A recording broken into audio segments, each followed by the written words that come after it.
What's going on, guys? Quick video today about the importance of training in spinal flexion. Now, a lot of people here don't round your back when you lift, and they take this as a hard and fast truth of all types of lifting. Now, first off, back is a bit of an ambiguous term, and when it comes to training the muscles of the lower back, perhaps better left done in a neutral position, but there can be huge benefit to training with a flexed thoracic spine, and here's why.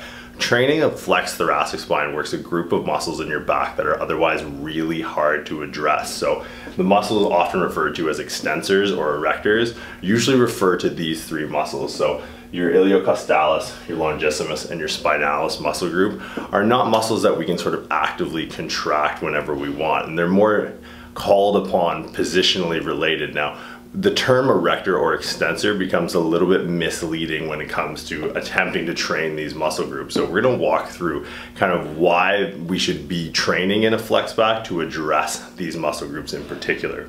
So first thing we need to realize is the spine is not centered to the body, right? It's to the posterior, it's to the back of our body. So these muscles sort of just climb up the vertebra and the ribs that attach onto the back of the spine. And in doing so, they actually have very poor leverage to extend from a neutral position. So we need to think of them less like extensors and more like anti-flexors. So these muscles really don't get called upon until there's a shearing force, until those vertebrae and ribs start folding over the center mass of the body. Then they're called upon to help retain the vertebra and the ribs position relative to one another. So some exercises that can help improve this.